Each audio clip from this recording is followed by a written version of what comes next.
अगदी काही वेळातच आचारसंहिता लागणार आहे आणि देशामध्ये लोकसभा निवडणुकीचं बिगुल वाजणार आहे। महाराष्ट्रामध्ये शिवसेना विरुद्ध अनेक ठिकाणी शिवसेना अशी लढाई असणार आहे। कधी काळी एकत्र प्रचार केलेले, एकमेकांसाठी प्रचार केलेले, एकमेकांच्या विरोधामध्ये प्रचार करताना आपल्याला पाहायला मिळतील। संजय सिरसाट आपल्यासोबत आहेत।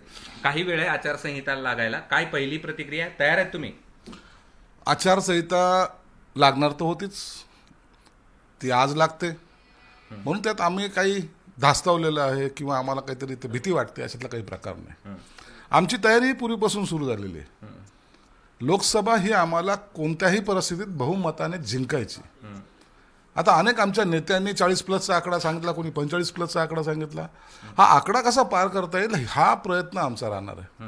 म्हणून ही निवडणूक आहे ना, ती आघाडी सरकारमधले जे पूर्वीचे आघाडी सरकारमधले होते ते लोक आता त्यांचे अस्तित्व संपलेल्यासारखं दिसतंय।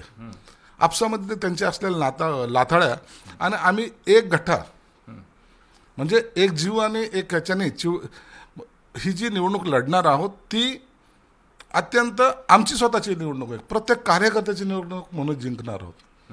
आणि खऱ्या अर्थानं सांगतो तुम्हाला, आज चित्र जे पाहायला मिळतंय, आज देशामध्ये एक नाव येतं ते नरेंद्र मोदी साहेबांचं। ते यासाठी की त्या माणसाने गेली 10 वर्ष जो देश चालवला, तर देश चालवल्यानंतर देशाचं नाव हे म्हणजे भारतातच नाही तर जगाच्या पातळीवर त्यांनी नेऊन ठेवलेलं आहे।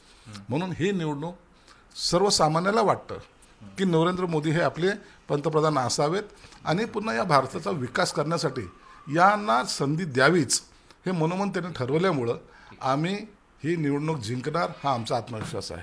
ठीक, एकमेकांच्या सोबत प्रचार करणारे आता एकमेकांच्या विरोधात प्रचार करायला लागतील। असं आहे की रणांगणावरती स्वकीयाशी लढण्यासाठी एक श्रीकृष्ण हवा असतो, जो सांगतो की नाही आता हे युद्ध आहे। असं श्रीकृष्ण कोण आहे तुमच्यामध्ये? का गरज नाही श्रीकृष्ण? नाही, श्रीकृष्ण वगैरे नाही, परंतु एक लक्षात घ्या, एकदा तुमच्या घरामध्ये वाद सुरू झाले ना, तर मग आता त्याला चॅलेंज नसतं।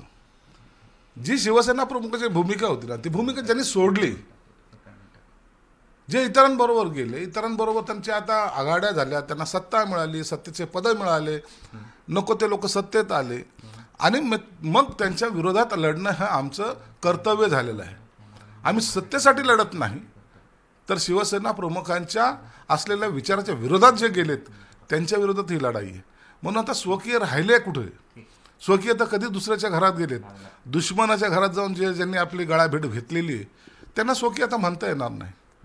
आता त्यांचा आमचा एका अर्थी डिवोर्स झाला, ज्याला म्हणतात ना, तसं डिवोर्स झालेला आहे। आता आम्हाला शिवसेना प्रमुखाच्या विचाराच्या बरोबर ही लढाई लढायची आहे। तयार आहेत? तयार आहेत। विरोधकांना काय सांगायचं? ते एकत्र येणार नाहीत, ते एकमेकाच्या प्रचाराला जाणार नाहीत, परंतु ही भगवी लाट ही महाराष्ट्रामध्ये तुम्हाला दिसून येईल। सर्वसामान्याचा प्रश्न हे आम्ही सोडवल्याशिवाय राहणार नाही, हे आमची भूमिका असल्यामुळं सर्वसामान्य आमच्या बरोबर राहतील। हे होते संजय सिरसाट आणि ते लोकसभा निवडणुकीच्या रणांगणासाठी तयार आहेत। आचारसंहिता कधीही लागू शकते, मात्र शिवसेना तयार आहे निवडणुकीसाठी। कृष्णा केंडे, एबीपी माझा, छत्रपती संभाजीनगर। एबीपी माझा, उघडा डोळे बघा नीट।